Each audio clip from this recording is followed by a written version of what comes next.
And welcome back to Retrospect My Fantasy. Today, we're going to be continuing our building of the Alquadim World Guide, transitioning it from 2nd edition D&D to 5th edition D&D. So, we've got a lot of work to do. Before we get into that work, though, we've got a couple things to go over. Number one is that we have a Patreon.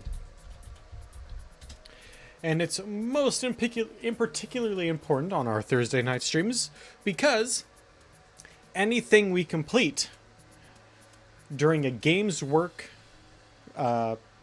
Works, that's the name of it, episode, upon the completion of that project, I will go through the Patreon and see everyone who is a patron at the $20 level, and they will get a copy of whatever it is we're making. If we're making a video game, they'll get a copy of it. World Guide, Player's Guide, DM Guide, Monster Manual, designing, I don't know, a board game, they'll get it. That doesn't mean to say that I don't appreciate anybody who is willing to pay me $1, $2, whatever it is you're willing to do. I appreciate. You have no idea how much I appreciate it, because what that allows me to do is take a little bit of time off from my day job to work more on this. Have me not worry about, I don't know, like food or whether or not I'm going to have the money to get the next thing that whatever it is that we need. Equipment, games. Actually, those are the two main things, is equipment and games. But everything that you do to help support this channel, I appreciate in ways that I cannot express. And Patreon is another way that you can help support this channel. Now, another way that you can support this channel, and one that I'm also very proud to say that we are a partner with, is Humble, where you can pick up, currently, every Final Fantasy game is on sale. All of them. Every Final Fantasy game every Final Fantasy game that's on PC is on sale. So, if you rather enjoyed any of the games that we took a look at with our last retrospective series than Final Fantasy, but you want to play it for yourself and experience the joys of that game, go! Pick it up! And please, use your favorite content creator's affiliate link. Obviously, I have a bias, and I hope you would pick mine, but just use any content creator's link, because you get the item that you want: game, programming tool, ebooks, e-comic books, whatever. So you get the item that you want. You also help support the featured charity for that item, which you can see when you are selecting the item. It tells you what charity you'll be helping support. You're helping support the charity of the person whose link you're using. For instance, I've chosen Doctors Without Borders. And finally, you're helping support the person whose link you used. It's not much. I'm not going to lie, it's not a huge amount with every purchase, but in the world of content creation, every little bit helps. I'm legit serious about that. So, we've also one more link that we get to put into chat. We have a Discord. So if you take that final link that I put into the chat, that'll hook you into our Discord, where we've got a whole bunch of voice comms and chat rooms, including suggestions page, a Q&A page, and an announcement page where you can take a look at everything that we got going on, ask me questions, offer suggestions, participate with us during our community play days. And speaking of community play, this Saturday, July 21st, we will be having our 1-year anniversary, our streamabration, where we will be doing nothing but playing community games. And I hope you will join me in playing those games. If you want a complete list, you can check out my Twitter, or you can check out the Discord in the announcements page. Now, with all that taken care of, let's get back to designing ourselves some Dungeons and Dragons. Alright, so last time on game design, we started the section we finished up all the gods, and we started the section that starts breaking up the Al-Hadhar, the people that live in cities, from the Al-Badi, the nomads. So, that was page 36, and now we're on 37. Oh, holy crap, I can't believe I forgot something. The reason why you're still seeing this box right here is because all the music that you were listening to is provided free from the Free Music Archive, and you can see the artist and the name of the track in that playlist as it is playing. So if you happen to like what you're listening to, go check it out. You can find it at the Free Music Archive. Alright, so now we're starting to get into kind of the nitty-gritty stuff here. So let's see. Like, this stuff is going to be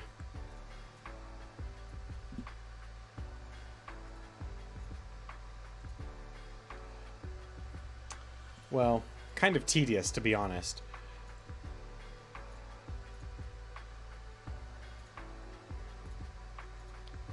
And you get to be 24. All the rest of this gets to be 12.37. Yeah. Because for some reason that was after we stretched stuff out.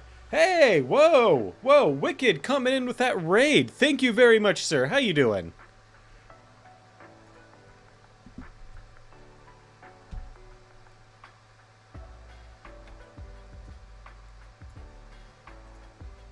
The lovely work of editing.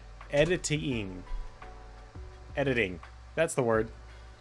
I am doing very good today. Today has been a wonderful day. Didn't have anything crazy or weird happen at work. The weather wasn't so bad.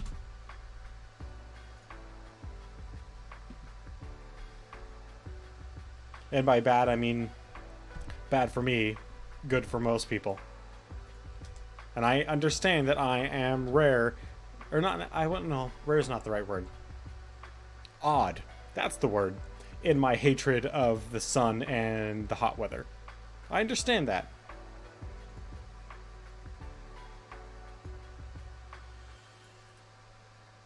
Can we fit all the rest of this in?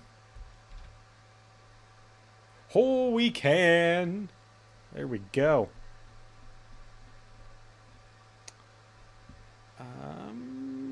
Let's actually try and get some art in here. We have had a couple pages without art. So let's try and notch this over a little bit. It's about as far as we could probably get away with. And let's throw in, where is that? Is this the one? No, this isn't the one. Actually, you know what? Yeah, we'll just throw this in on the next page. Let's push this back a little ways. And there we have 37. I have a feeling we're going to be pushing somewhere in the neighborhood of about maybe 100 pages. All said and done for the world guide. Oh, no, cancel that.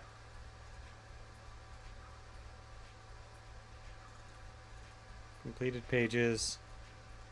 Yeah. Page 37. There we go. How's it going, Day? All right. More coffee. Always more coffee.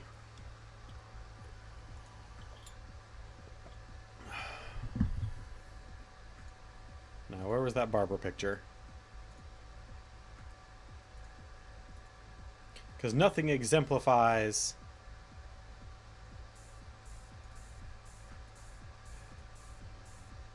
Well, that's something. A typical day in the big city like a barber. Like a barber.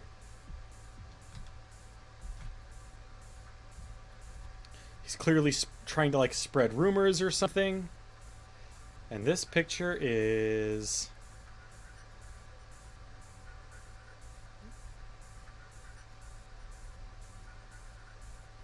Is that better?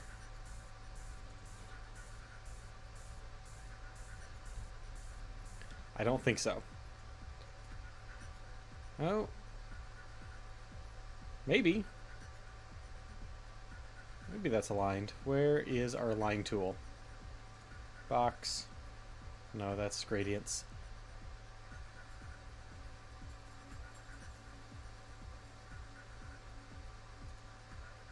Nope, nope. Where's shapes? They're shapes. Line. Black line.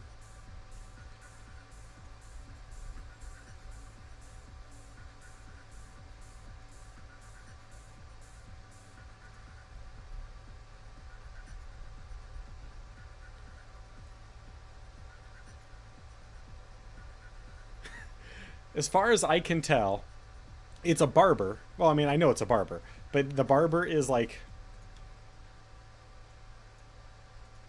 What? Why did the line go away? But the barber is like telling rumors or stories or something. But yeah, that barber is having a good old time, that's for sure.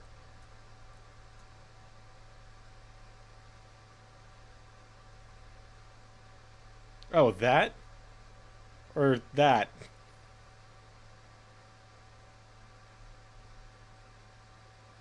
That guy? Back there? Got a couple of daggers in his belt.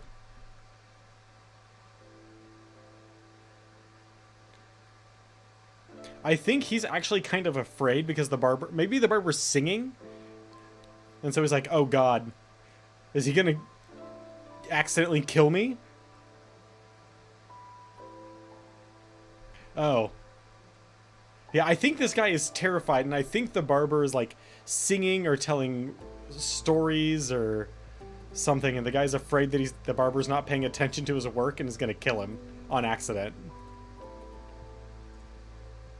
Hey, there we go. Now it is actually a straight line.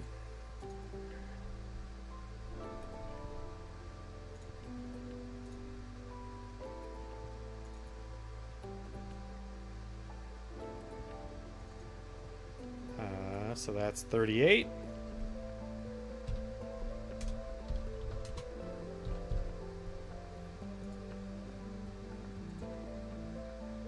I tried to get housemate Ryan in here so we could interview him, but he wasn't going for it today, but that's okay. I was trying to come up with some... So, this book is... been a long time project of mine. Kind of. So, way back in the day, and by back in the day I mean like 7 years ago, I bought all of Al-Qadim books. Every single one. I tracked down every book on Amazon, on eBay, Craigslist. I tracked everything down, bought it all. I have it all in a box currently in the other room. And we played the crap out of that. We are not really the crap out of it, but we played 2 or 3 games out with it, where I just kind of made up stuff as we went because there were no like official rules taking it from back in the day books to more modern books. And so what happened is I decided that I was gonna make a modern day version using all the same stuff, but I was going to translate the rules versions of it, the rules text, to a more modern day version of Dungeons and Dragons, which at the time was 4th edition, which is shit, but Pathfinder existed, which is just Dungeons and Dragons 3rd edition, was slightly cleaned up, so it makes more sense. And I was like, oh, okay, that's perfect, that's perfect. So I did that. I made some things that should exist in the game, but didn't for Pathfinder, and that was my Pathfinder compendium, but I never completed it. So when 5th edition D&D came out, 5th edition D&D is, oh, so good. I decided that, I should probably make a new compendium for 5th edition and do it right. Like, not just finish it, but, like, do it right. And so one of the first projects I wanted to do was a world guide, because whenever I tried to explain to anybody anything about this world, it's like, okay, imagine Aladdin, but serious, and with different types of genies, and it's not wishes, but favors, and honestly, genies really aren't like that at all, so forget about the genies. So I would try to explain, like, how the world works, how it's a high magic setting in terms of there's a lot of magic around, but the magic is fairly low key for everyday sort of stuff. Like, it'll be like, yeah, we have a broom that sweeps. I mean, it sweeps on its own, and that'll be like a common, or no, not a common, that'd be something really nice, but that would be like the kind of low-level magic that permeates the entire world. It's like, yeah, this is a ring that makes me never forget things. Small things, like throughout the day. Not my entire life, but like, things that are really important. The ring helps me remember them.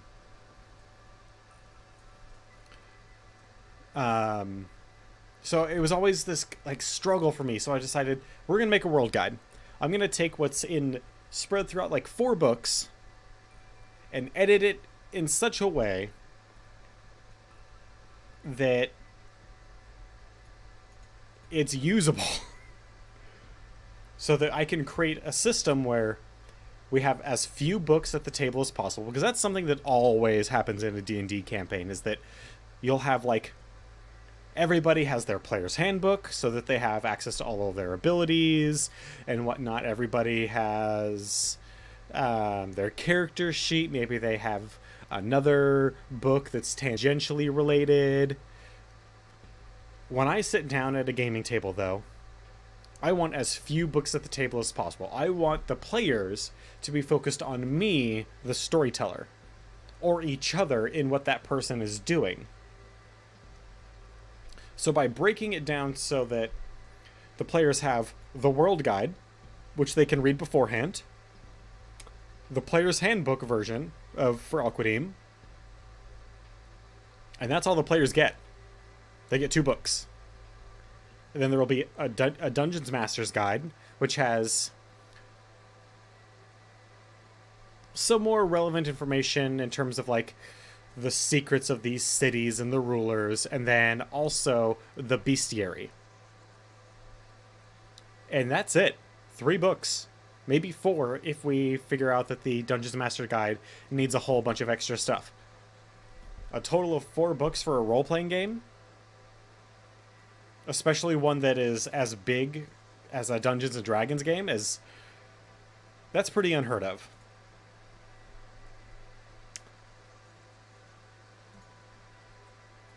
But there's a lot of editing to do to make that happen. But what was I going before your question? Oh, I was trying to come up with topics to talk about. Thank you for that, by the way. And one of the topics that I wanted to talk about is the topic of cyberpunk. Now, Cyberpunk 2027, the game being made by um, CD Projekt Red. Looks awesome, and it is cyberpunk as hell. But cyberpunk is a genre that has had many, many, many games, most of which have been terrible. But there's a few notable exceptions out there. I mean, Shadowrun's Returns is an amazing cyberpunk series of games. Most of the Deus Ex games have been very good.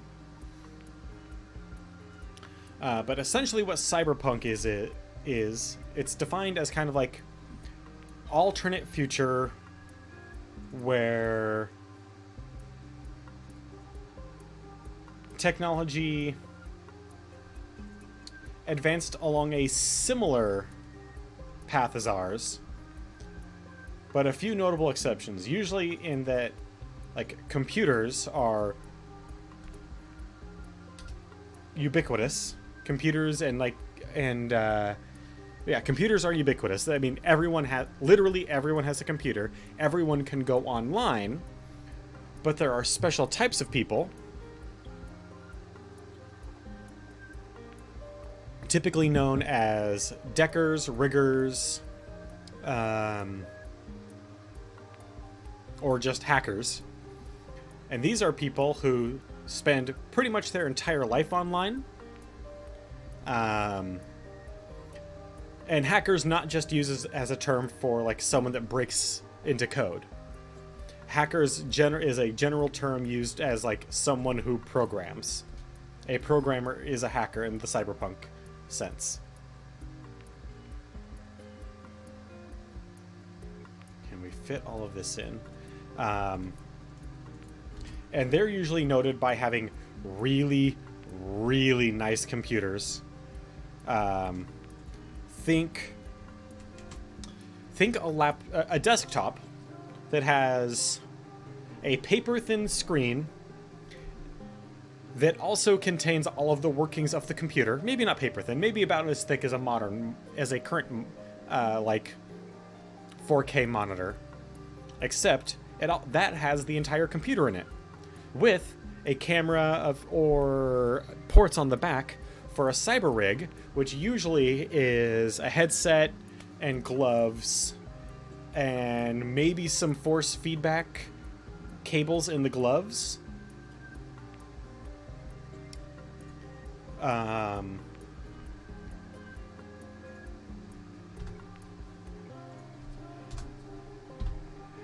Also, another thing about cyberpunk that is very... Hey, Kasan, I'm doing very well. How you doing? Another hallmark of cyberpunk is that if it's neither...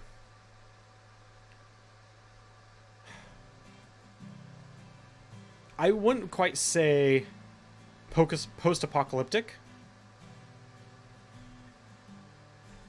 Good, I'm glad Kasan as well. But it is definitely... Maybe post-apocalyptic is not the right word, because there wasn't an apocalypse. But there's usually involved where corporations rule the world effectively. I mean, much like how we currently see things, where like Nike pretty much runs this town. That makes all the major decisions. But more directly, like small local governments, or even major governments, like the United States. The United States wouldn't really exist in most cyberpunk settings. It would be a number of corporations would carve out their own state. It would be like Pan-Pacific Cybernetics or something like that would be the name of a country. And that would be like British Columbia, Washington, Idaho, Oregon, Montana, or something like that. Just as an example. Or like the Midwest would be like Farmco Industries or something like that. And the majority of that would be all farming land, all owned by a company. And those companies typically have their own paramilitary groups because they have to protect their interests. But this also goes into like espionage and terrorism and counter-espionage. Like it gets big. All-out wars between different companies. Sometimes companies that have buildings right across from the street from each other will have war, essentially like snipers taking pot shots at executives as they try to run from their cars to the door. Like, that's the kind of shit that happens in Cyberpunk on a regular basis. But Cyberpunk comes from an age when the internet did not exist. Certainly not in any meaningful fashion like we consider it today.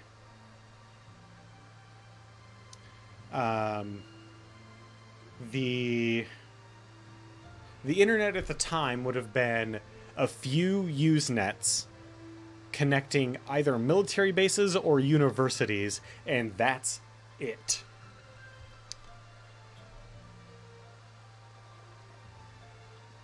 Also, there's usually a pretty heavy emphasis on Japanese culture in cyberpunk settings.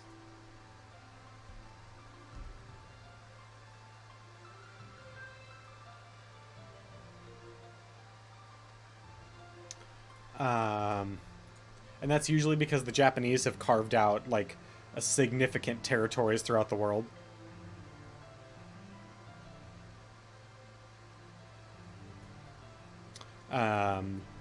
Something that appears frequently but not always in Cyberpunk is the idea of cyberization, where people can either elect to or through wrong thing. Through like accidents or whatever, have surgeries replacing parts of their body with cyberware. And this can be anything from, depending on the setting, from simple, just basic, like slightly better than current mechanical hands and arms, to like full-on weapons and ooh, look at all those emotes.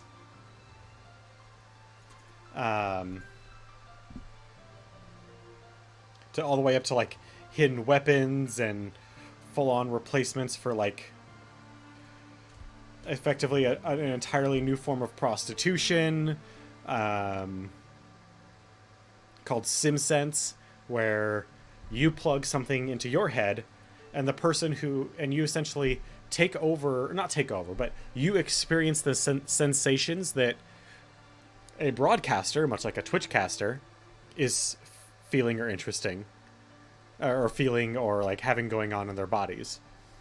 And those are the typical like things that you find in Cyberpunk. Now, what I'm expecting to come out of Cyberpunk 2020, which I'm extremely excited about because the Cyberpunk campaign setting, or not campaign setting, system for Dungeons & Dragons was, or not Dungeons & Dragons, what the hell am I talking about? It was its own system, was very, very well made. But their aesthetic in terms of art design and stuff was real shit. Especially in one version where they had essentially a guy, or a company used dolls to do all their in-book art. So it would be like a doll would be dressed up like the term is street samurai, which is somebody who is fully cybered out, like badass warrior mercenary for hire. And they would be and then they would position the dolls and take photographs, which, although very interesting from an art perspective, didn't really work for the game.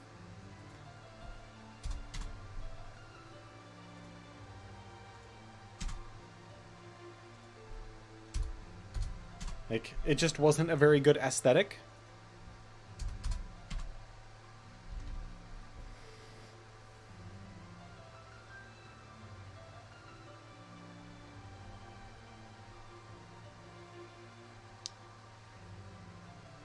Okay.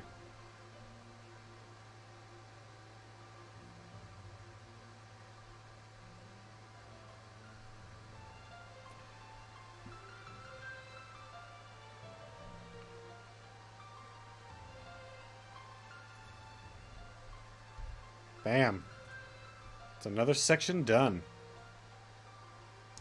But what I'm really expecting from Cyberpunk 2020 is, or what I, sorry, not expecting, what I want from Cyberpunk 2027. I want to be able to make my own character. Like, how they look. I want to be able to have elective cyberization.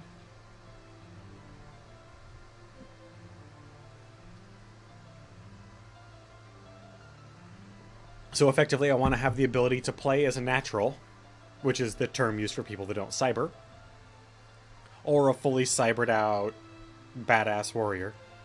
I want to have... It doesn't have to be entirely compelling, but I want to have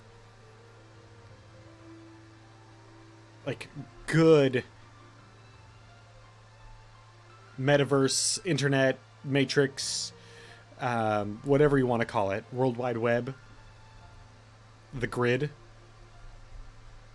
I want to have a good, like, usable version of that. Even not, like, fully functional, but usable, you know, like, if I pick up a gun, I should be able to go online, at the very least, like, go online and look up that gun, or a car, or something like that, and, like, read a little bit about it. Or even do, like, mail order stuff over the internet. I also want hacking to be fucking good, because that is a problem with most cyberpunk games. Hacking is atrocious. The only game that I've seen do hacking well, that is specifically a cyberpunk game, is Shadowrun Returns. They're the only ones that do grid casting well.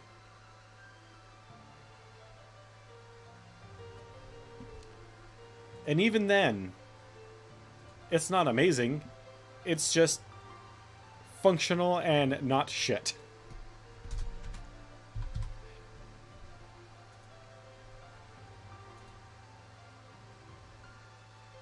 Also, from the trailer, they've already given us a lot about the world, and that is freaking amazing. There's clearly, like, vintage cars. There are people who are full cyber, or nearly full cyber.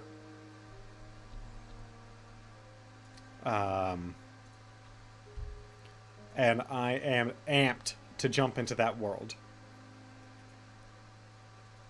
There are very few games that come out anymore that can really, like, get me going. Like, really, like, oh yeah, I want that game so badly.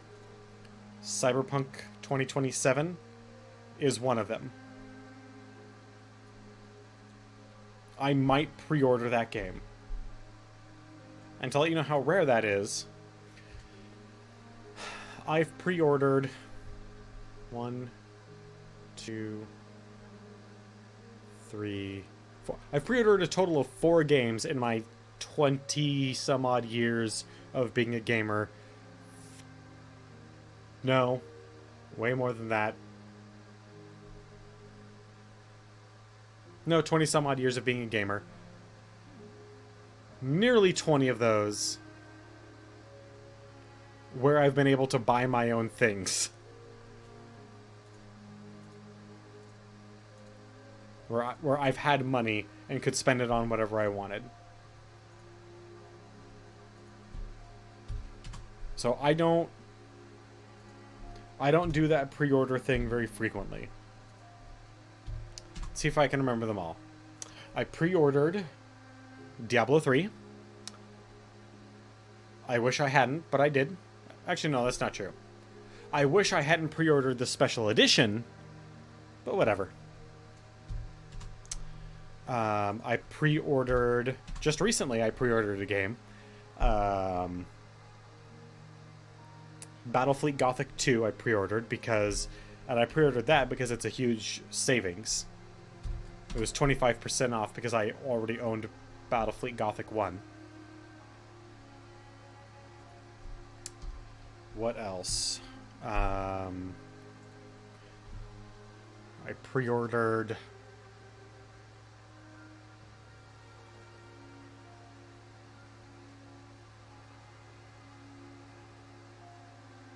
Oh, one of them was a mistake. I pre-ordered Mercenaries 2. Now, don't get me wrong. Mercenaries games, both 1 and 2, are well-made, third-person, F-around-with-the-world games. But the second one was not as good as the first. Which is a real shame.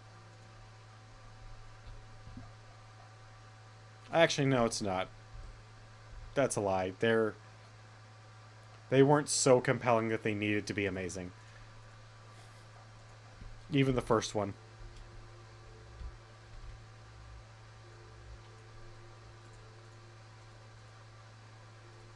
They were fine. They were fun playgrounds. But that's about it.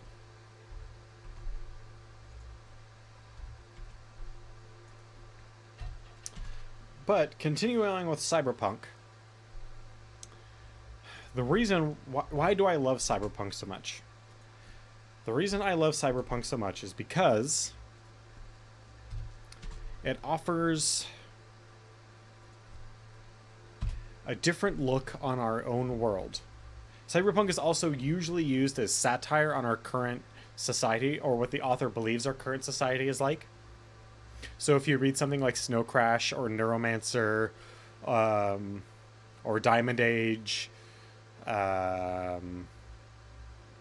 Ready Player One, it offers a little bit of insight into the psychology of the author, but it also offers a lot of insight on what the author believes the psychology of our current societal state is.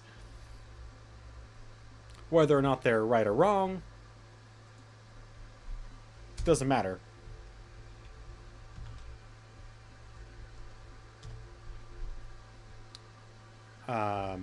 But the idea of Cyberpunk intrigues me. I've played a lot of Cyberpunk RPGs, mostly Shadowrun, because Shadowrun is more prolific in the role-playing game community. And Shadowrun says, effectively, what if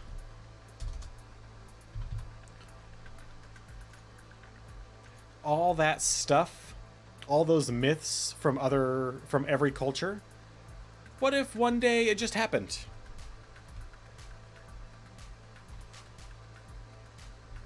So the orcs, the ogres, oni, dwarves, elves, the ghost dance. What if all of those just kind of happened one day? What if magic, specifically, what if magic came back to the world? The world that we currently inhabit. What would happen? As it turns out, everything gets effed.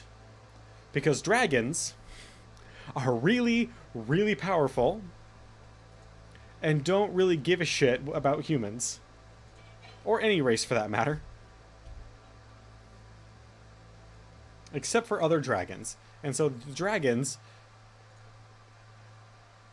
pretty much take over the world and start megacorps. Megacorporations that do all of their bidding.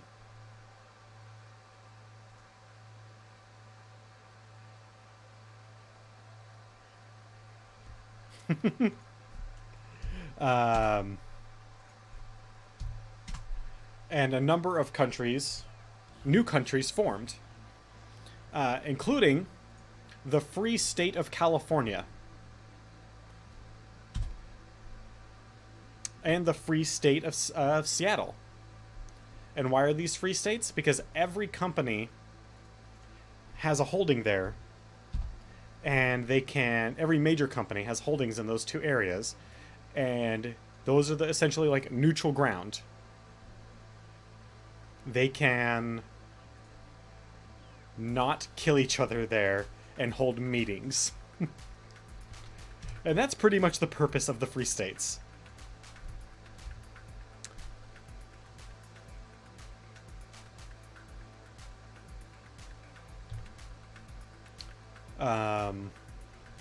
Is to be neutral ground for the various companies.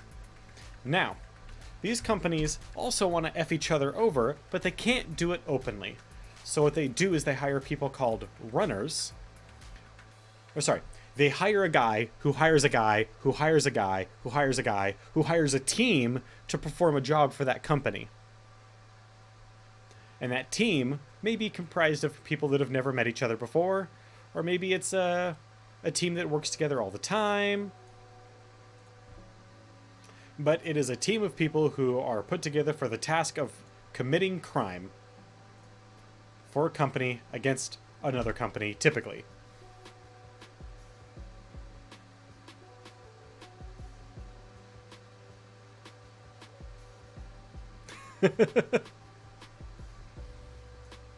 You'd think so. But the problem with Shadowrun... the problem with Shadowrun is it has a couple of systems in the game that work differently than the main game. One is their magic system. The magic system is mostly the same as the normal game, except it has a few small differences that make it just a bit confusing if you're used to just playing the base game. So, playing a magic user in Shadowrun is not fun unless you are really, really familiar with the magic rules.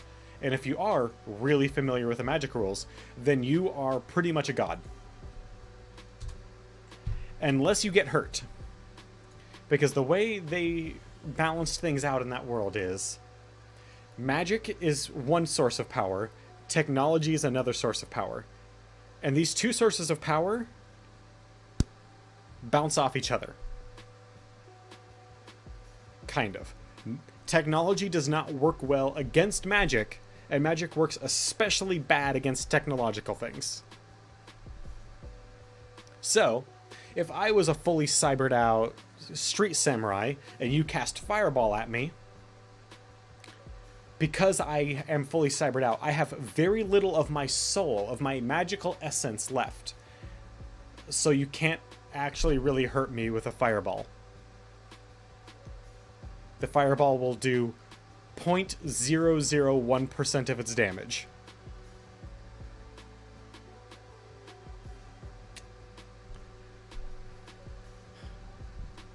On the other hand, if you have a magical shield up, and I try to use, like, in front of you and your friends, and I tried to use, not like a bullet, but like, I'm trying to think of, oh. So, you have a magical shield up, protecting your, what do they call it? Your no, not gridcaster. Yeah, your gridcaster. For who's hacking into a system. And I tried to use my own computer to damage his brain while he's hooked in. Well, first of all, he's going to have a really bad connection because he's being surrounded by magic. But when I try to attack him, my attacks are not going to hurt as bad because he's surrounded by magic. So, that's one system that does not, like, work well. Wait, did I already save this? That's the problem with telling stories. Ending with landowner. Oh, yes, okay.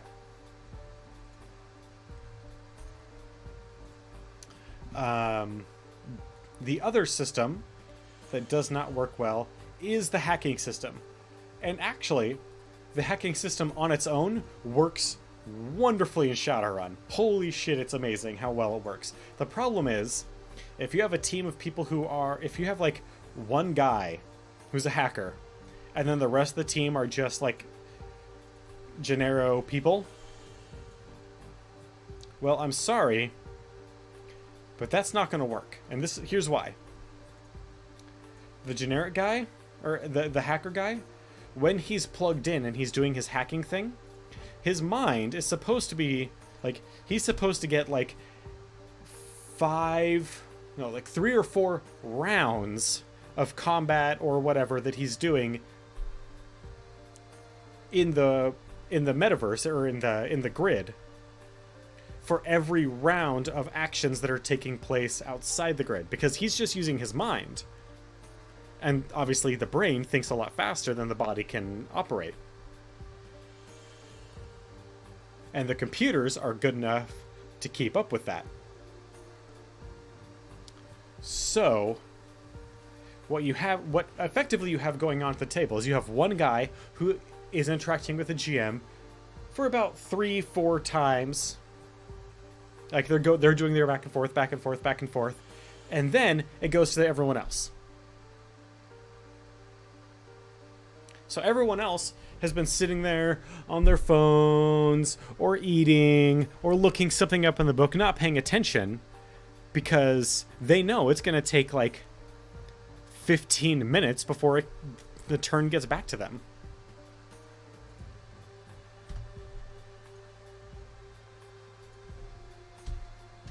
So that doesn't really work at the table. And that is actually the problem with most hacking in hacking in most games, is especially if it's like advanced technological hacking, where it's like the speed of thought hacking. That's where it's a problem. If it's not speed of thought hacking, then it might work out. It depends on how the game systems are set up.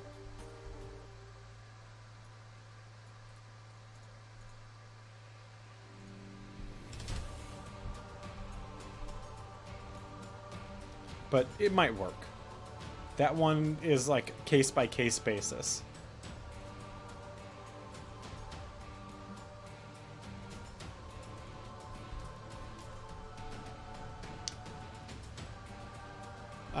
Trying to think of all the things that I have learned thanks to cyberpunk, like games and stories that have like informed me as a person. Because I know cyberpunk has had a big influence on me. Like, I know it has.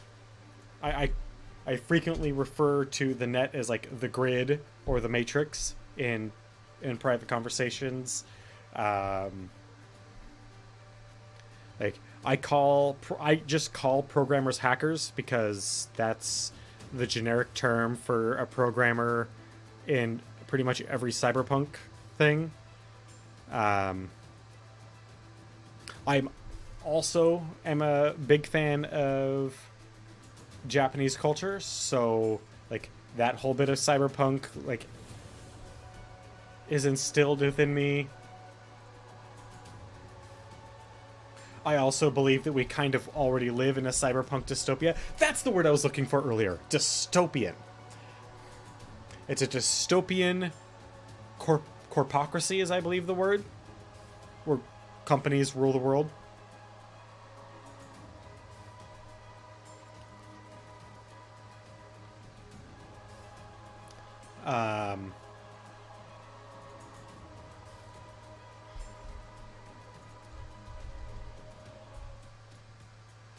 Go away. But cyberpunk is one of those weird genres that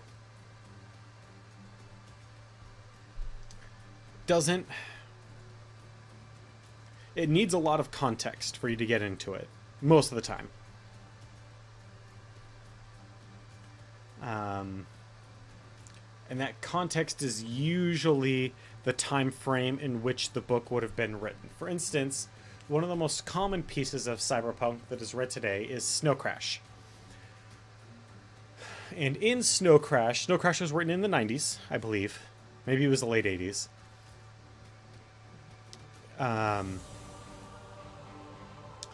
Where corporate greed was at an all-time high.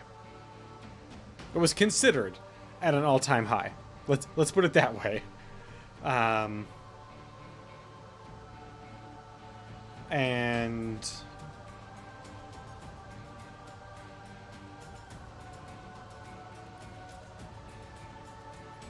let's try getting all that. And because of that, it's very informed. Like, in one part of the story, there is a gentleman who works for the Mafia, which is a company, and he gets a job on his network that tells him that someone important wants his earnings reports or something like that, some inane paperwork, and he's supposed to give it to a courier to get it there. Now, in the world of cyberpunk, in pretty much all cyberpunk worlds, couriers, whether they be bicyclists, skateboards, rollerbladers, drivers, helicopter, whatever their mode of transportation is, a courier is someone you don't fuck with. And the reason you don't mess with a courier is because A, they're usually incorporated. B, they usually carry they're either skilled enough to escape, or they have the means of self-defense by which you don't really have a defense. Unless you're also super badass. Like, actual legit katanas. Not like the stuff that you can go and buy at a pawn shop, but like something that is worthy of putting in a museum. And of course, seeing as how cyberpunk is steeped in Japanese tradition, these swords can like cut through cars because they're made in the old style but with modern like technologies behind it. So of course it can like cut a car in half. Or they'll have a stun gun that can like light people on fire in a matter of moments if the person wielding it is not careful. Like, that's the type of self-defense mechanisms. Or you have like a sonic cannon attached to some piece of their equipment. I don't care what kind of armor you're wearing. If someone hits you with enough sound like that, your insides are going to jump a lot, and even though you will likely survive that incident, you will not want to do anything for, the day. Maybe more.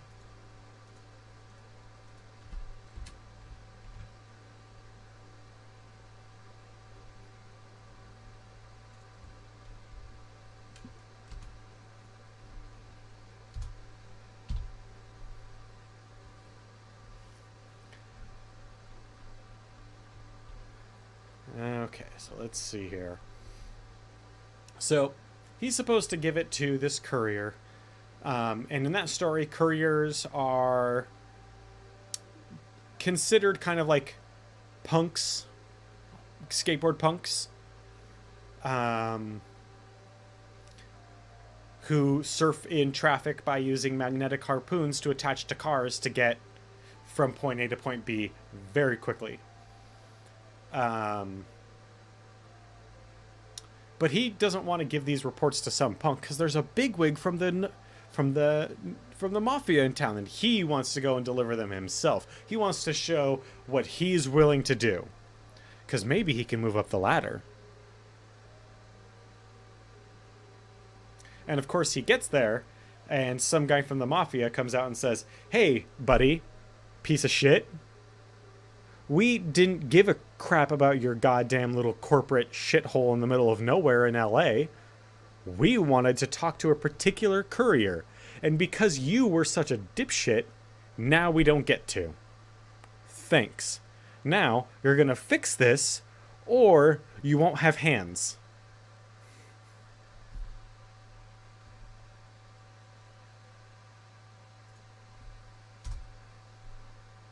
Like, that's the kind of stuff that happens in Cyberpunk pretty regularly. And, sometimes it's amazing. But if after you read enough Cyberpunk, it all just kind of becomes the same.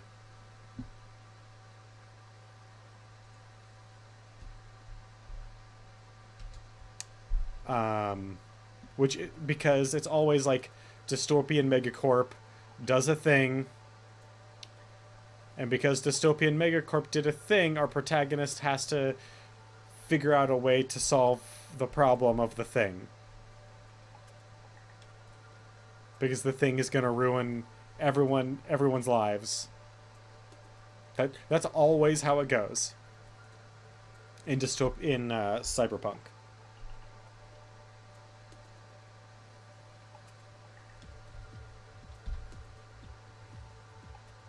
Which is unfortunate. Like I said, I love Cyberpunk, but it all is homogenous.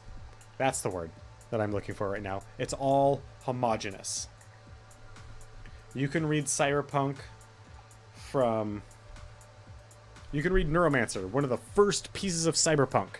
And then you can read Diamond Age, one of the newest pieces of Cyberpunk. And aside from a few details, they're the same. Actually, no, that's not true. Diamond Age is actually very different.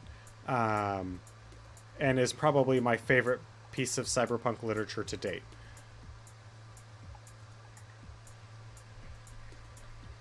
Actually, no, not quite. I was going to say it might be my favorite piece of literature to date, which is not true, but it is still very good. And I highly recommend you look up The Diamond Age, a young lady's illustrated primer. It is very, very, very good. So is Neuromancer, but that's for cultural perspective. I am by no means under any illusion that Neuromancer holds up well. Although, if you enjoyed the movie Johnny Mnemonic, starring Keanu Reeves, then you might want to read Neuromancer. There's a particular character in there who, although the name is changed, it is the same woman.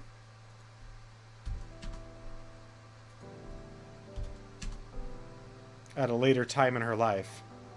And gives a lot of context to some of the stuff that...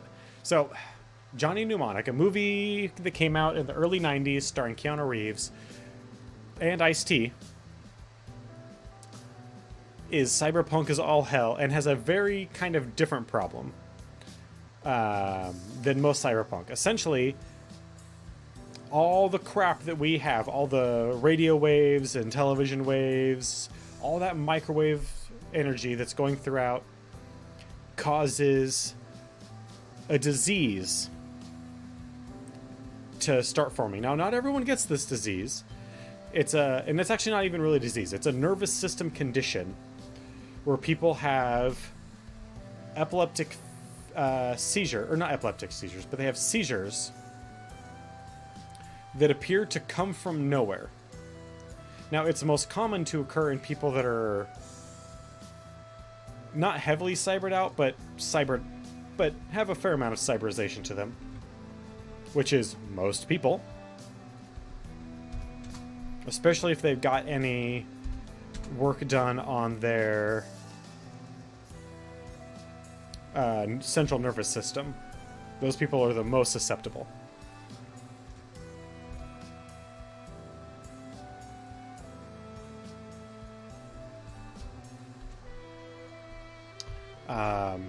And Johnny is a courier. Remember how we talked about couriers? Who has been tasked with taking the cure that the scientists have developed for this condition and getting it to a doctor. A particular doctor, but along the way he runs into a lot of issues. The very first one being the chip in his brain that allows him to carry data is not big enough. So he uses a compression tool called a doubler, which existed at the time, and have always been shit, to double his storage space.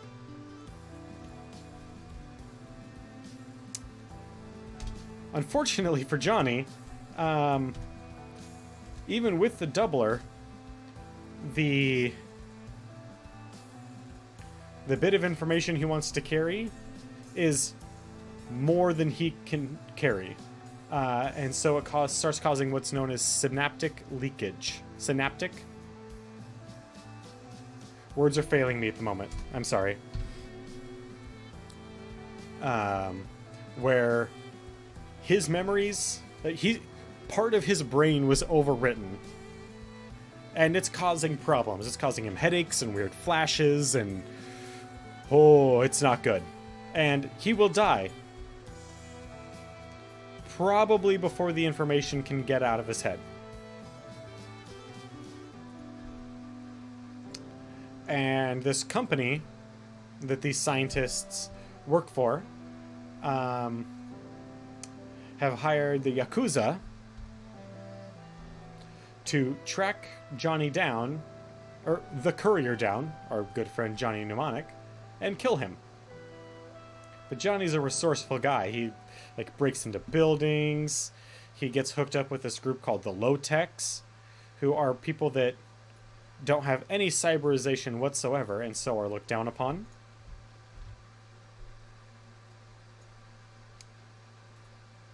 And they kind of live like hobos, so even more looked down upon.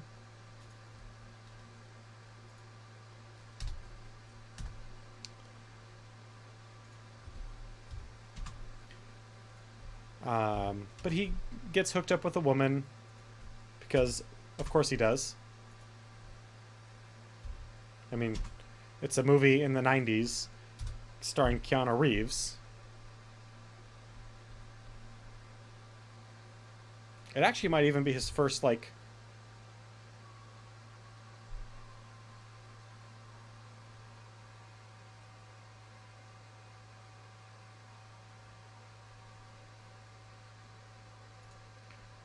Okay, what did I cut out?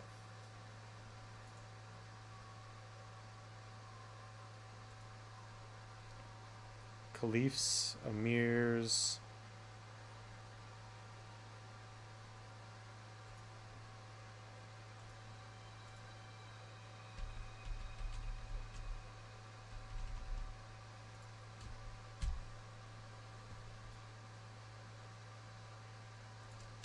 More democratic form of rulership. God, what was I talking about? Johnny Mnemonic. Oh, because, that's how it is. But that is based on a short story, the sequel to which is Neuromancer. But that short story never got published, but not until way later, as part of a trilogy of short stories that happen before, during, and after Neuromancer. All written by the same author. And I need to know this now.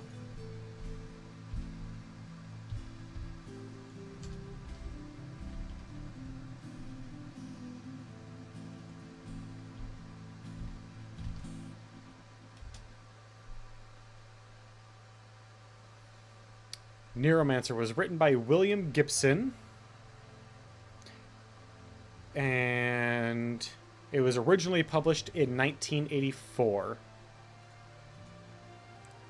Very, very good book. Check it out. It's got a great audiobook well read.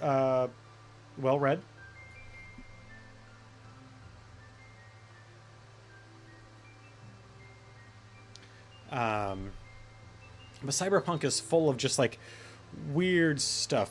Most cyberpunk drugs are dermal patches. So think like nicotine patches, except for all types of drugs, sedatives, speed, pretty much all medications that you can take prescribed by a prescribed by a doctor or otherwise are taken as dermal patches. So no need to carry around pills anymore. You just slap a patch on and go. Get your antidepressants all throughout the day. Your actually, just your in general mood stabilizers. Yeah, you'll get those all throughout the day. Do you need nanites to help repair some broken nerve tissue? No problem. Just get some nanite snuff. Keep it in a little jewelry box. You open it up. Repair some of that little tissue damage.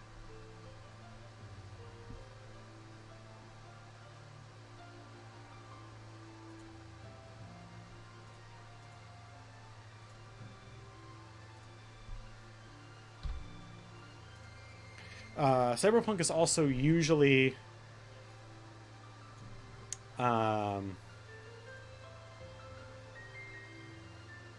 endemic of a world stratified by those of extreme wealth. Like we talk about the 1%. This would be the 0.1%. And they would be nothing but like megacorp heads. And then there's everyone else, who most people live in some sort of poverty just trying to get by. But we're going to have to resave this one.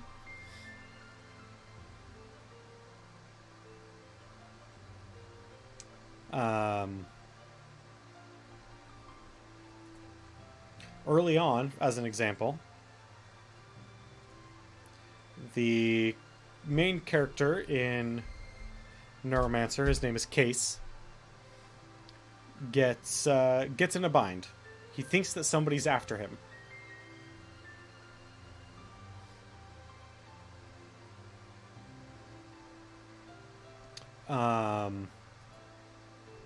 And so he goes to try and buy a gun. Or sorry, not even buy a gun. He tries to go and rent a gun. Except the woman who rents small self-protection devices isn't there. Or no, the gun isn't there. So she sells him a collapsing baton instead.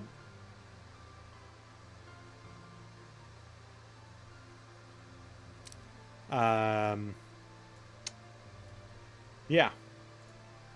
Oh, God, I'm just finding...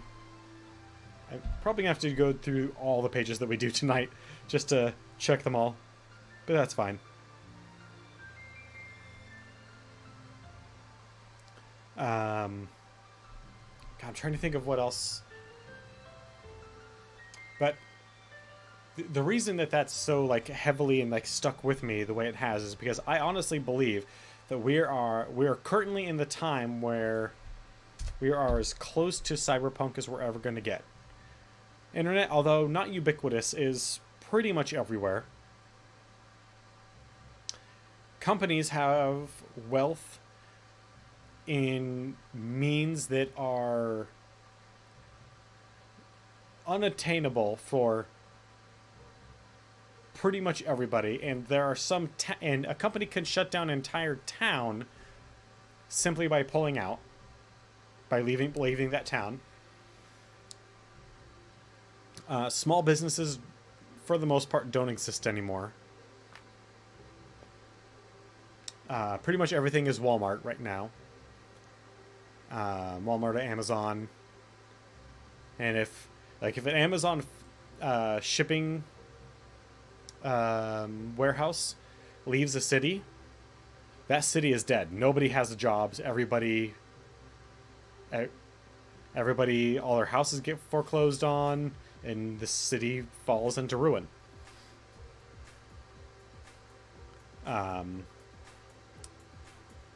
I haven't heard of companies like Walmart or Amazon or Nike or Apple or anything like that having their own private paramilitary groups yet, but I wouldn't be surprised.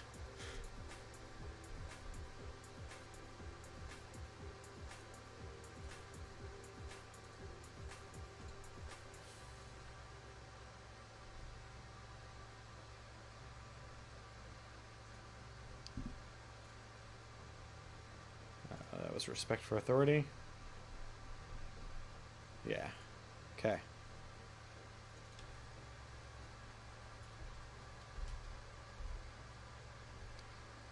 Oh boy. Okay.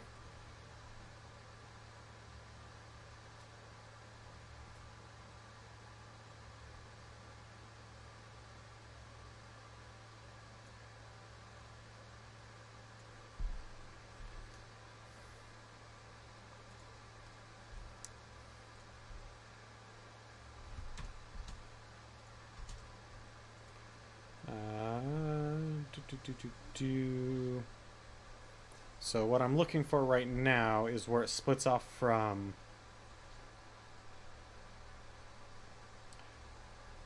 lower class up to middle class.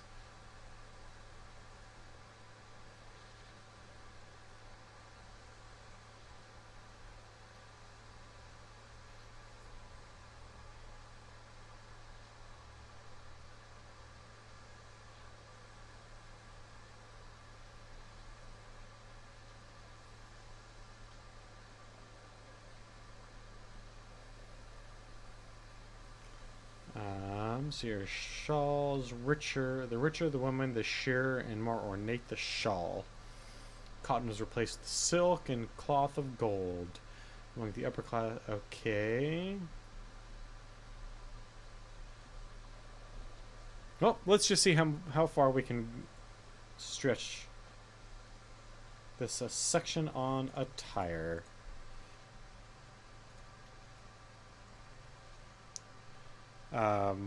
Most everything in Cyberpunk tends to have like lights or like some sort of communication gear built into it. Like your jacket will probably have some sort of like illumination setting to help you see at night. Not that you are anywhere where you need that, because cities are constantly bathed in light from the overhead lamps.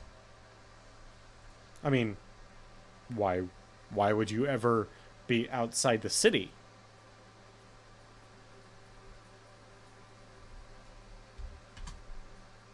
Oh, nope, that is a new one.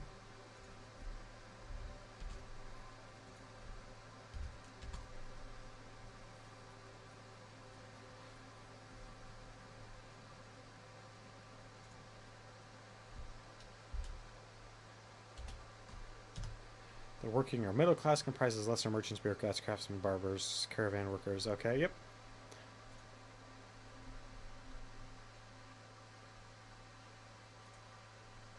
We're gonna need another piece of artwork here. So what will work with the theme of attire?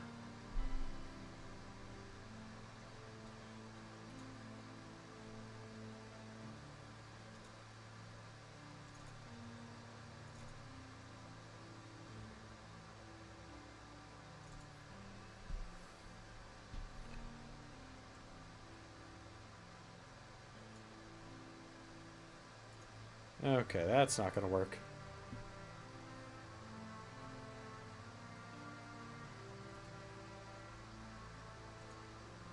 Can we open these with photo viewer, please? Nope. Okay.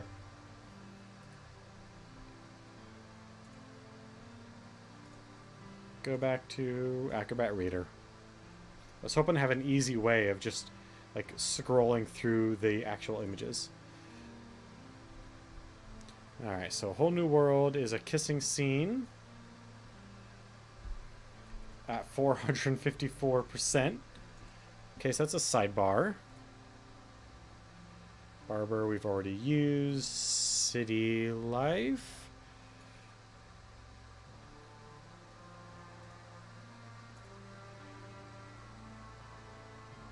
No, not yet. We're still saving city life. Creepy merchant.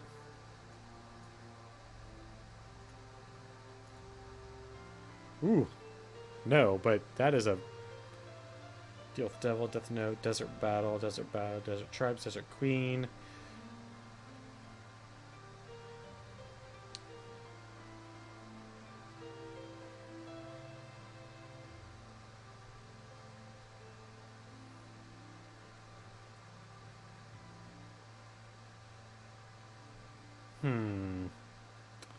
Maybe we don't have something good for this area. When can we use... We can use the mosque and the architecture one, so not that far off.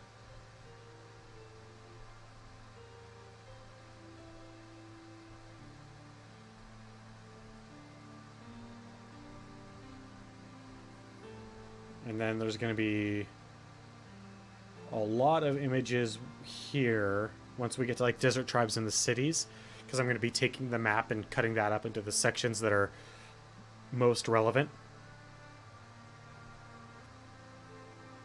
But we've got a lot of sections here without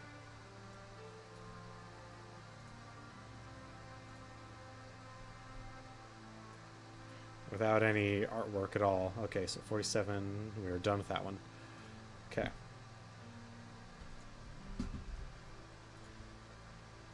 Trying to think of what other things about cyberpunk are really indicative of the culture that they came out of, or that really impacted me personally.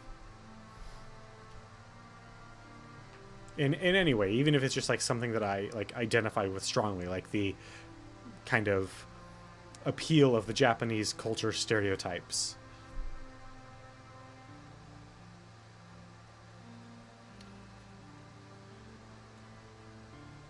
Can we fit the rest of this in here? So if we can make a tire just 2 pages, that would be ideal.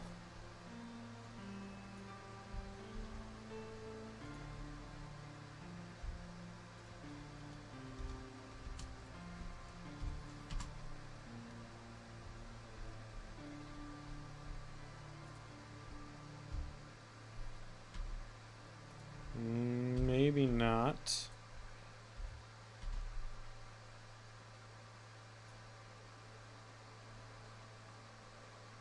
Oh god, no. Okay. Small city states.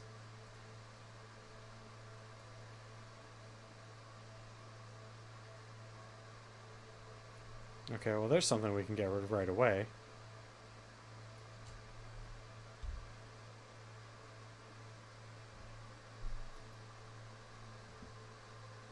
Provincial variants of their larger cities.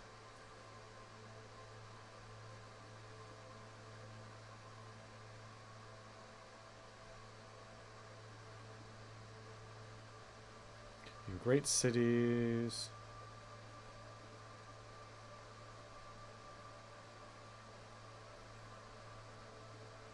Common and simple.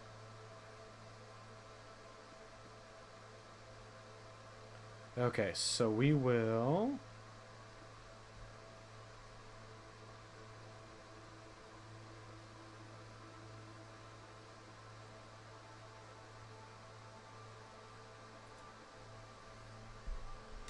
What? Okay, what does this get us? Gold Gulf. Gold Gulf. Golden Gulf. There we go. Come on. Read the words that are right in front of you.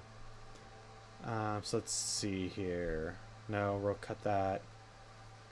Each city's fezzes and sashes are identified by their color.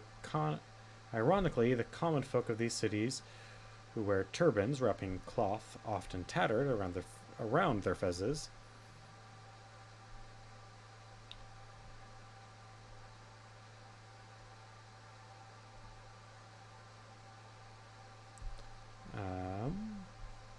Of proprietary by both men and women. In the free cities in the north, across the Great Sea, the barbarian nations, neither men nor women cover their faces. These are defiant city-states whose people feel a rather fragile tie to the Grand Caliph of Haziz. In the gaudy and festive Pearl cities,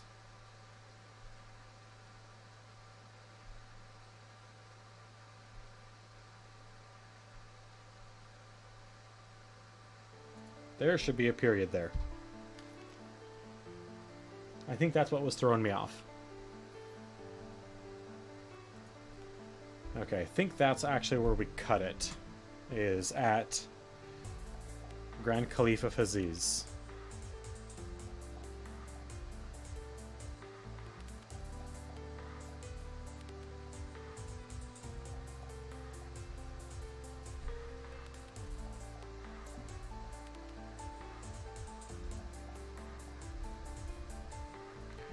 Okay, so where...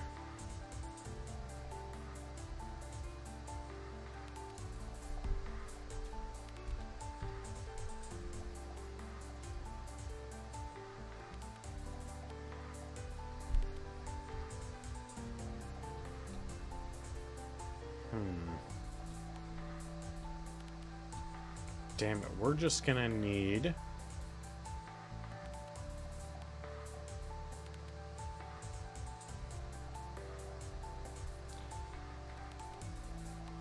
high stature, may have servants who accompany them to the market.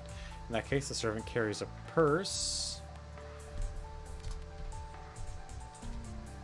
An activity which may be his or her sole job.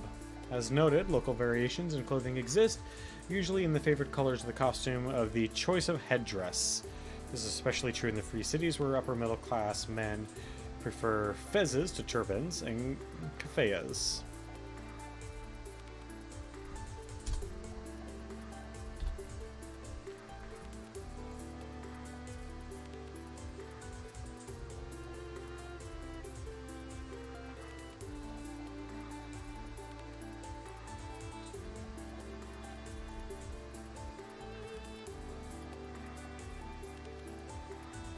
Okay.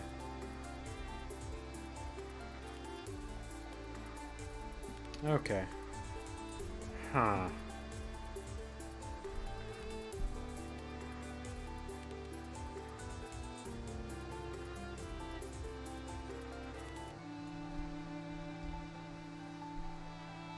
And the gaudy upper class women wear veils, but those are no more than a fashion statement. Flirtatious wisps of transparent silk designed to be more alluring than modest. In the League of the Pantheon, by contrast, both men and women are thickly veiled.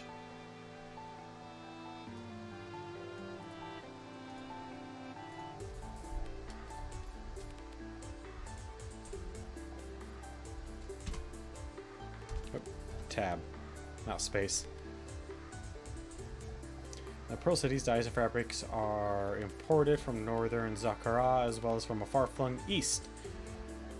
And the vast array of brilliant colors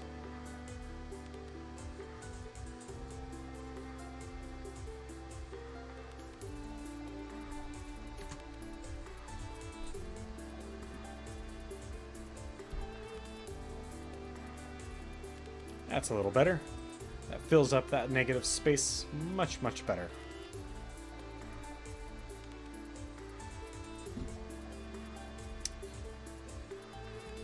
You know, without, like... So, part of the problem with talking about something like Cyberpunk is I don't want to give anything away that might be used as a story element in the game.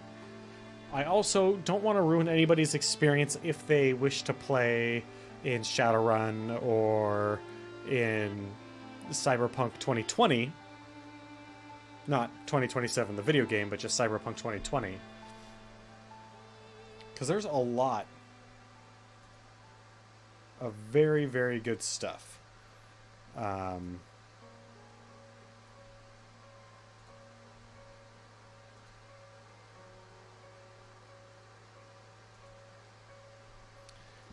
and I don't want my opinion to get in the way of people playing it, because like I've played a lot of Shadowrun, but the Shadowrun that I've played at is usually low level, usually dirt poor, and never getting out of the gutter Shadowrun. So my experience has been very colored by how my DM ran the game.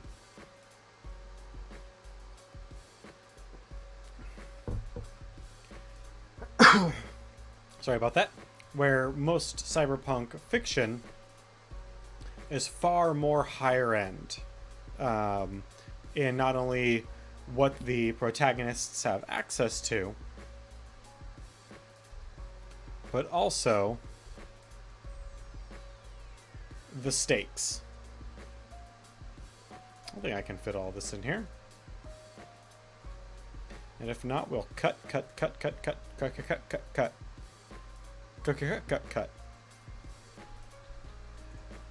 Until it fits.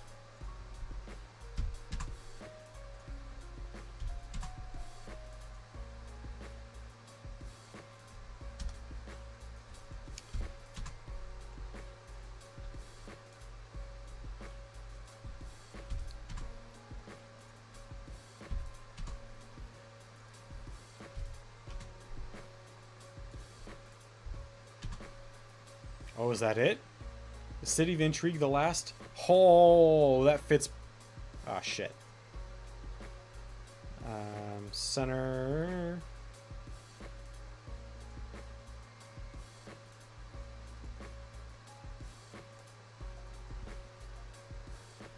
Okay.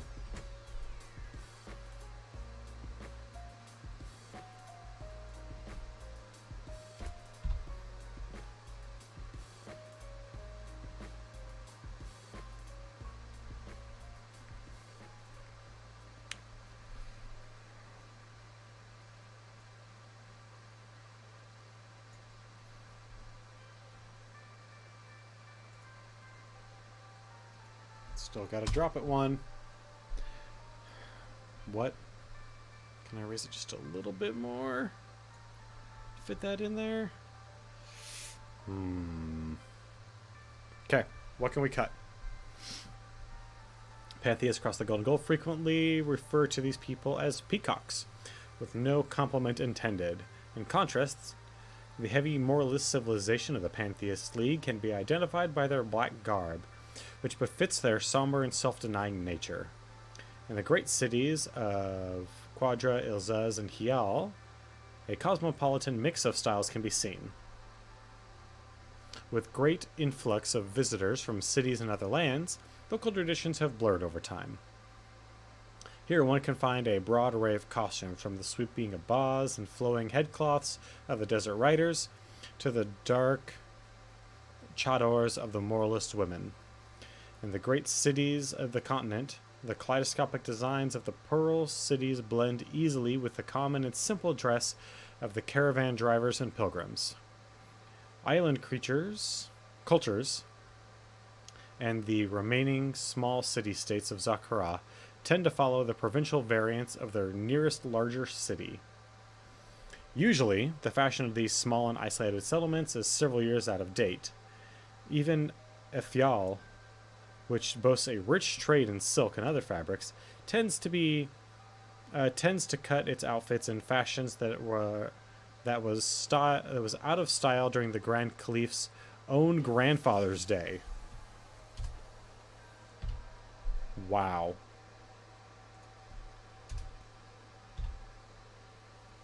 One group is routinely an exception in the general rules of attire: adventurers. Heroes and other roustabouts in Zakhara usually dress as they see fit, in whatever manner that makes them comfortable. As the Lawgiver once said, never argue fashion with one who sings the song of the sword.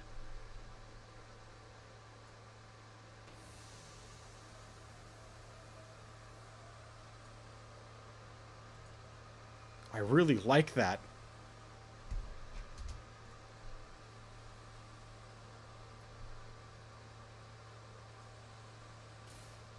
we're already like way stretched beyond what we should be at for... Because we should be there. God, okay. The thickness and placement of veils in Zakara's settlements tells a great deal about the status and sense.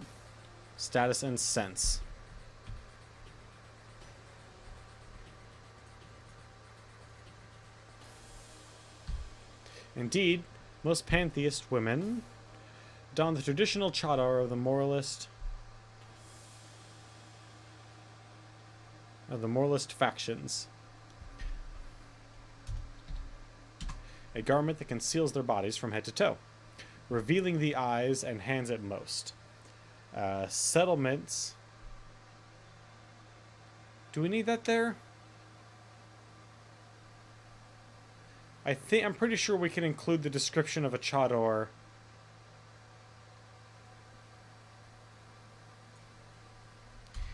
when we get to the bazaar.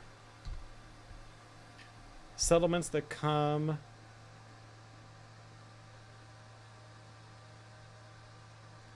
to as the city settlements that come to as the cities built among the Enlightenment late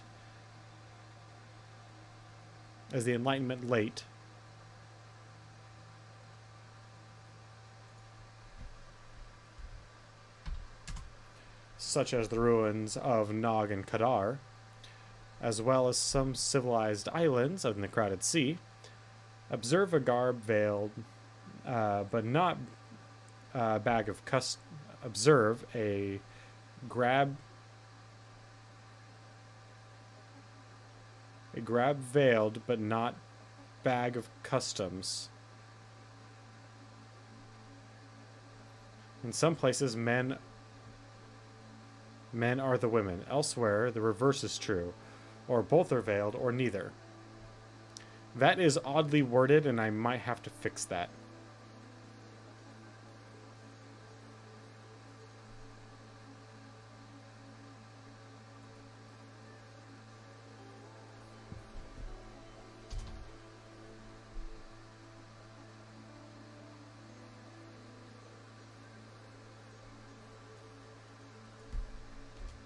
That doesn't go there. A grab bag of customs. In some places,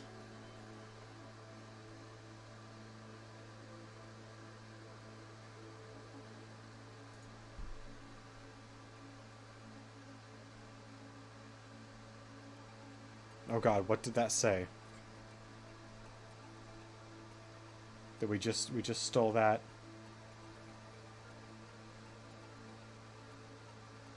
Are veiled, but not the women.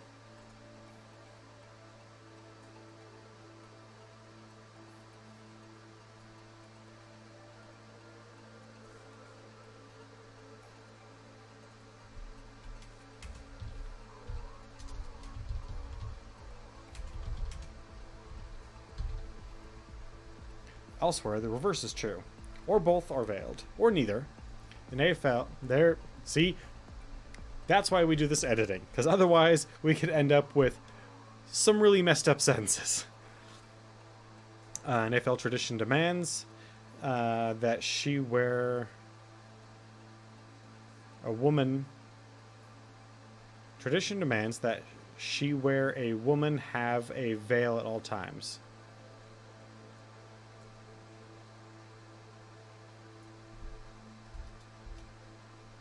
That a woman have a veil at all times. But not it.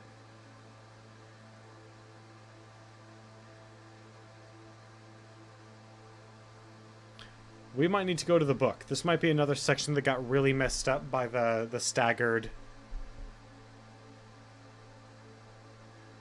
In fact, yeah, let's go ahead and do that.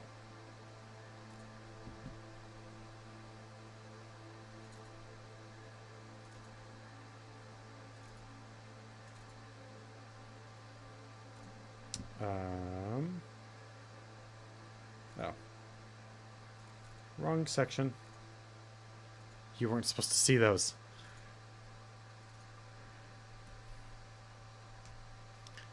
Okay, veils.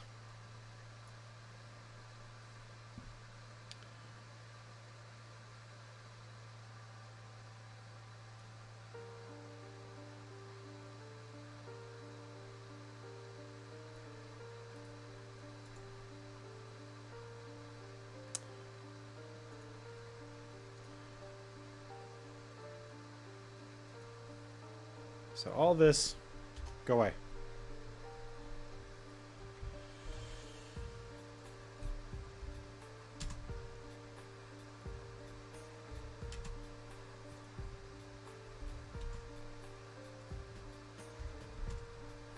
Oh God.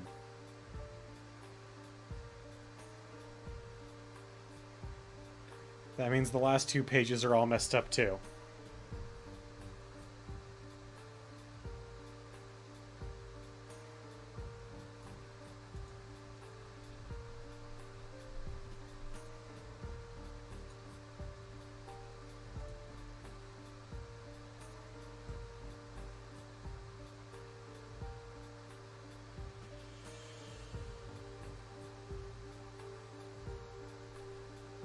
Okay.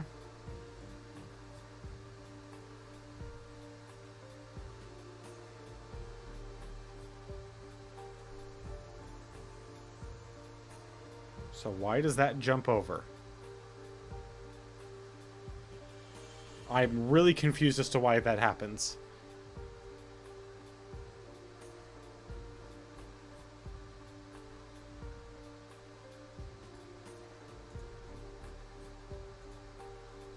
You know what? Maybe we'll just leave it. For now.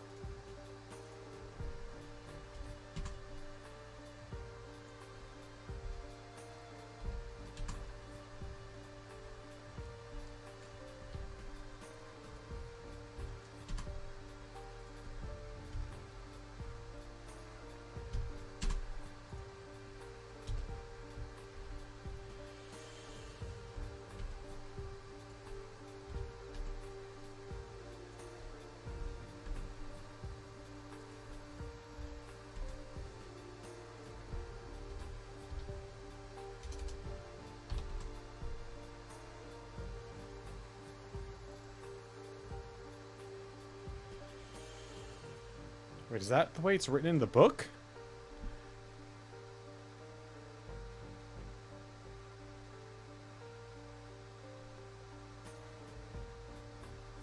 Okay, no, why does it do that then?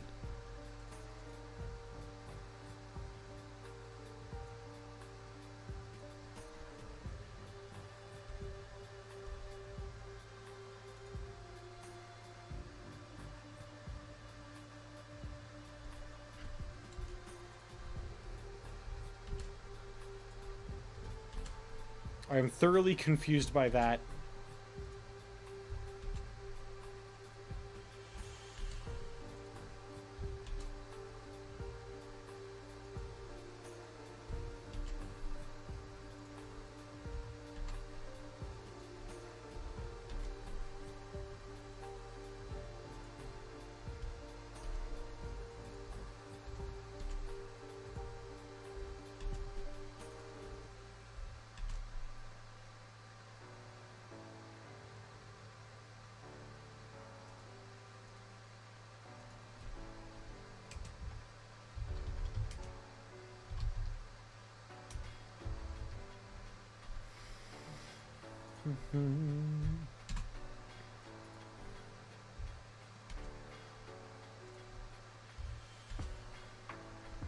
Okay, the thickness placement of veils is a testament to tell the great deal about the property of both men and women, and the free cities to the north cross the great sea from the barbarian nations. Neither men nor women cover their faces. These are defiant city-states whose people feel free, or rather...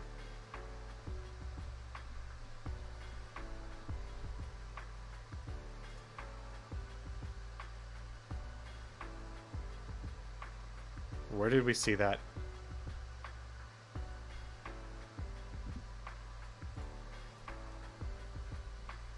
Okay.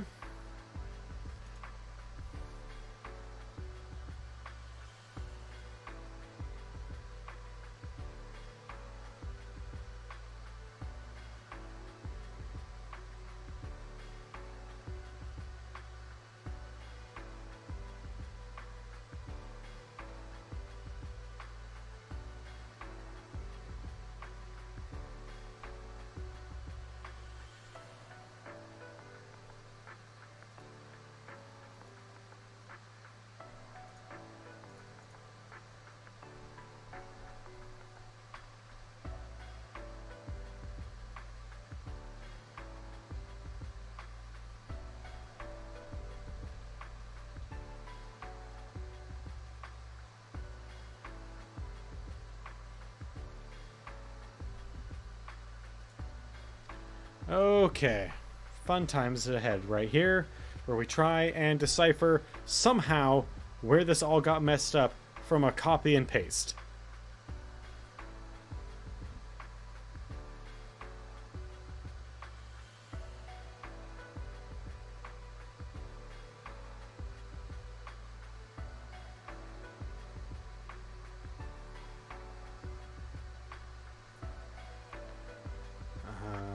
Dun, dun, dun. I really like this song.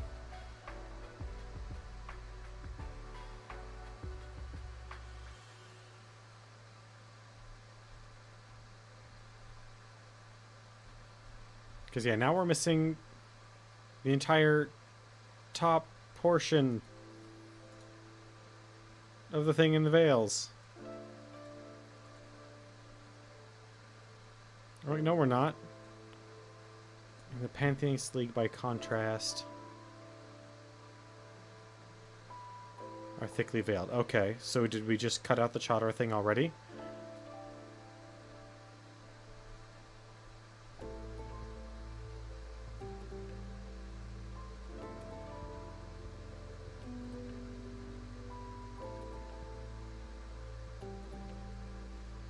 In some places, little more than a flirtatious ploy on the Isle of Elephant. Customs may vary among a great number of cities and continents.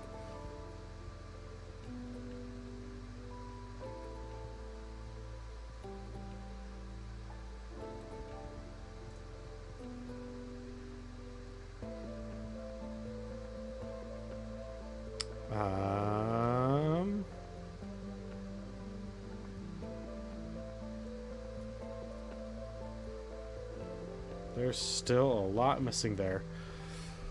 Okay, let's see here. Is there anything from page 48 that we can cut that we can then bring that top section over?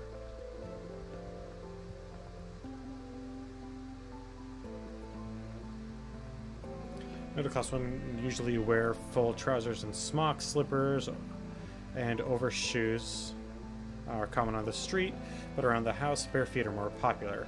A shawl draped over the head completes the typical ensemble. Among the upper classes, great merchants, court officials, and courtiers, highly skilled artisans, and heroes of renown, dress resembles that of the middle class. Each garment becomes more elaborate and expensive, however. Gemstones adorn buttons and buckles, blouses are adorned with golden thread, and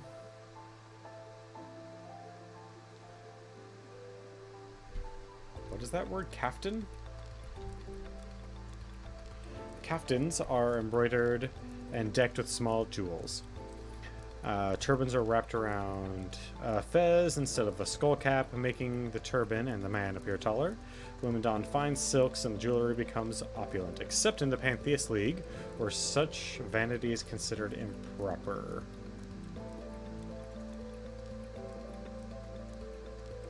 Well, I mean, we can cut that line out because we talked very heavily about the Pantheist League in their own section. Both women carry bejeweled little purses beneath their robes. Oh, is that the same? That's the same section, isn't that?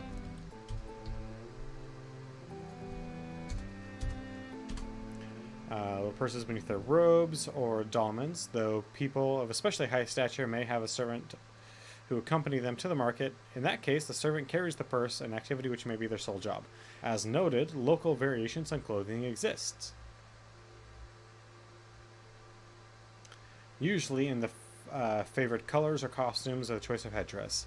This is especially true in the free cities where middle and upper class men prefer fezzes to turbans or keffiyehs, which is kind of like a head, that head drapery with a little beaded thing over the top. Each city's fezzes and sashes can be identified by their color. Ironically, the common folk in these cities who wear turbans, wrapping the cloth, often tattered, around their fezzes. Of propriety, both men and women in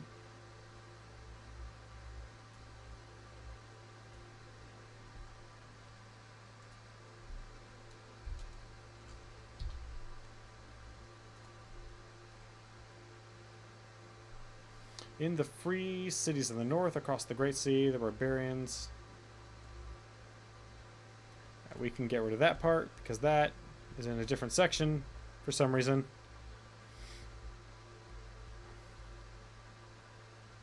And that doesn't go here at all. Okay. I thought I had read that somewhere else.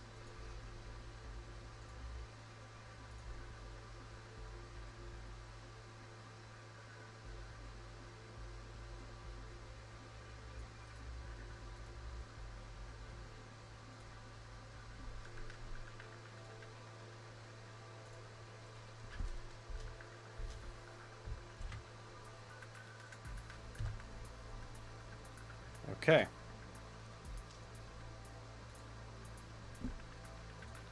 Page 48 has gone another revision. Several revisions at this point.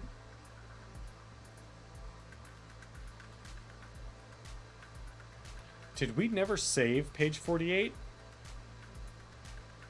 Was I bad?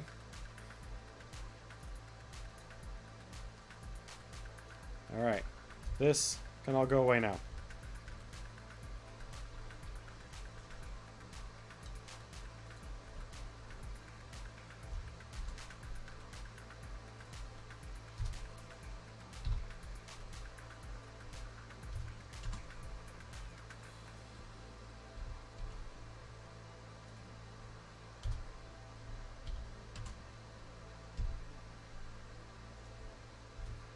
Okay. Alright. We're able to fit all of Vales in there.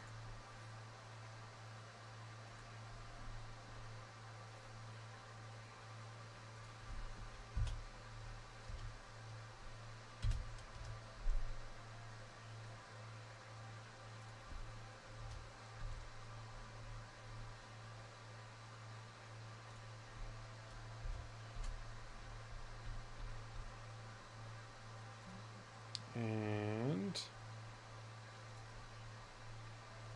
customs among the great cities.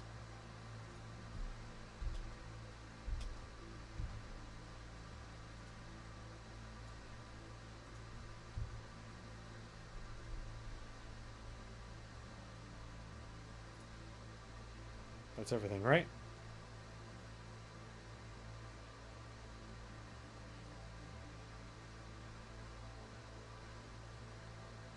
Okay. Done with Vales now. I am... Damn it. I hope that didn't...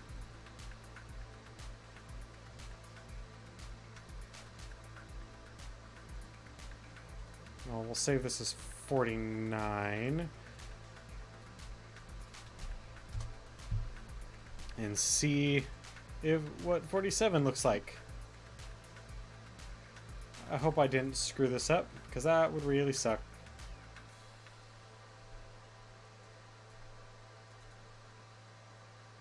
Okay, no, good, fine. We're good. Okay.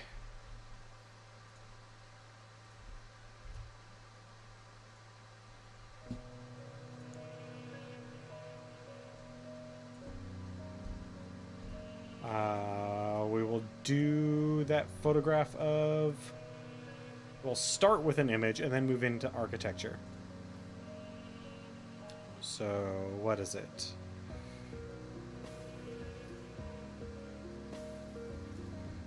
Mosque. Yes. Very good.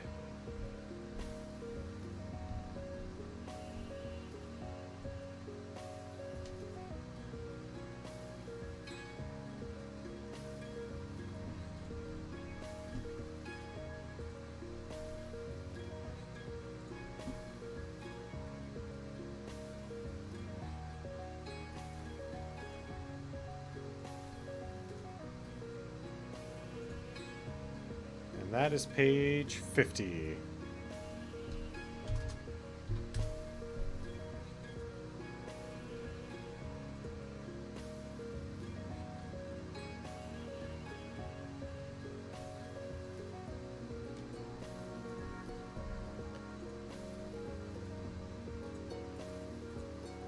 Alright, architecture.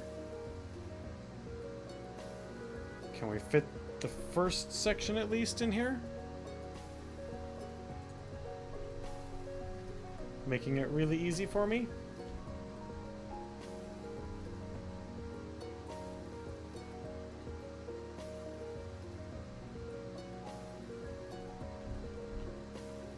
Okay. Okay, there we go. A section that is cooperating. How novel.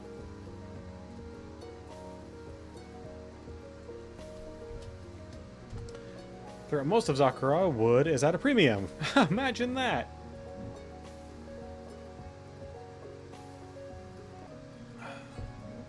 Hardwoods of value must be imported from islands across the Crowded Sea, or must be brought overland from the ruined kingdom of Nog and Kadar. Such considerations affect the way buildings are constructed. The simplest building material is unfired mud brick, shaped into one-room building with a roof of woven fibers of cloth and a floor of packed dirt. Easily constructed, this is the poorest form of housing. This style of architecture is often found and used in the outposts and the houses of poor villagers. Multi-room buildings of... Let's try separating this a little bit and fill out this page just a tad bit. Multi-room buildings of baked clay brick are an improvement upon the previous design. Their roofs are made of branches woven into mats, which is then clad in clay tile. Woven mat covering the earthen floor. The niches in the walls serve as containers and cupboards. This is the most common form of housing in rural areas and agricultural communities. Such homes often boast a small central court. In the city, housing styles improve dramatically. Baked brick is still the building material of choice, but it is usually whitewashed on the outside and plastered within. Arched ceilings become common, along with tile work and other interior ornamentation. House gains simple wooden furnishings, usually just a table and a chest of drawers. Some of these structures rise several stories tall, housing generations of the same family.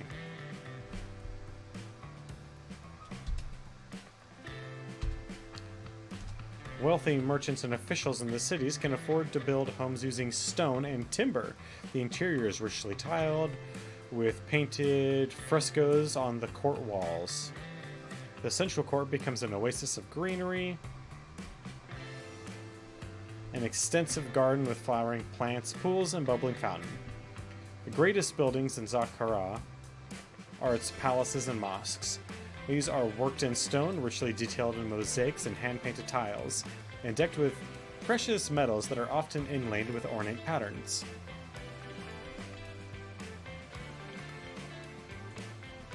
Can we drop this down another one?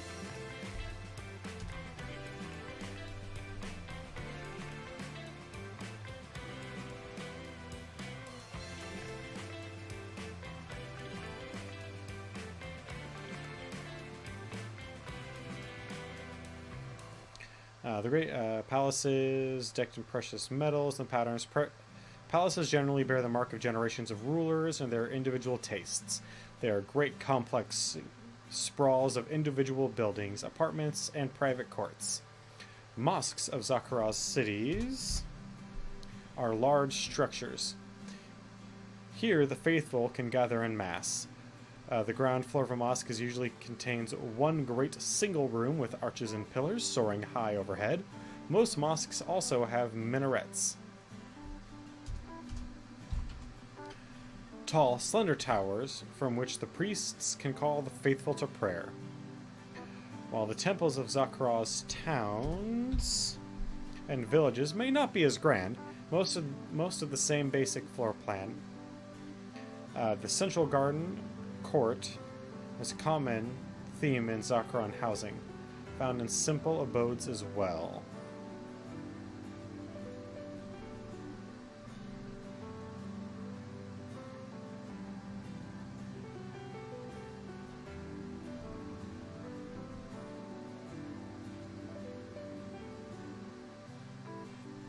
So that's the beginning of the next section. Got it.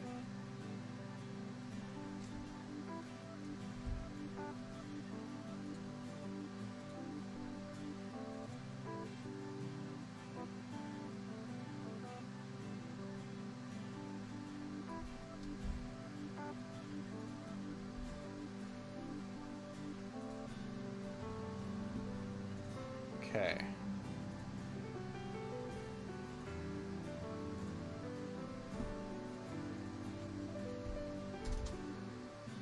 $51.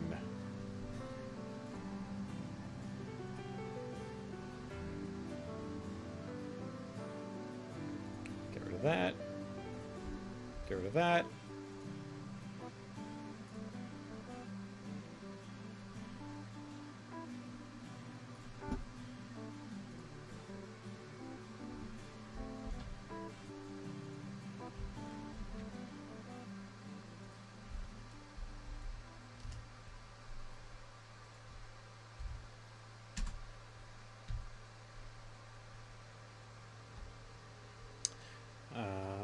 Even the poorest villager may strive for this luxury, grouping their single-room house in a cluster that surrounds a communal garden. Okay. But what we're going to do is we're going to get rid of that. Period space. Life in a house with a central courtyard focuses upon the court. Outer walls have no windows on the ground floor, giving the home a appearance of a small fortress. Even the upper stories rarely have windows facing the street. Inside, however, each room on the ground floor has a set with a glass door or window that opens onto the court. Rooms of the upper stories overlook the garden court from balconies and verandas. In the simplest form, the garden court is no more than a collection of potted palms grouped around a cistern. In larger homes, it may be an opulent garden of flowering shrubs and fountains, laid out in a geometric array. In the palace, acre-large courts are filled with roses and other flowers, fountains, pools, ornamental trees, and tame beasts. The garden is an oasis for the inhabitants of the house, an island of cool tranquility in the hot and often hostile world. Another common feature of the settlement of Zakara is the central marketplace. In the village, this may be no more than a sleepy open court set aside as the bazaar. In the cities, however, the marketplaces often include souks,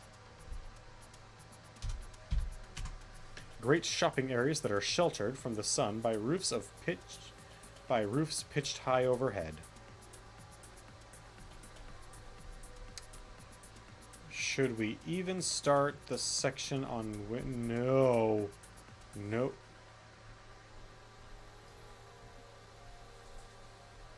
So we're going to delete that.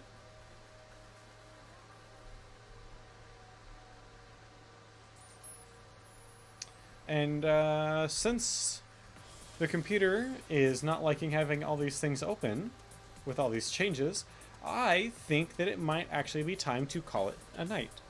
I want to thank each and every one of you for coming and hanging out. I want to give especially high praise to Kassan, Wicked, and Day Zero for participating in today's chat. Thank you guys very, very much.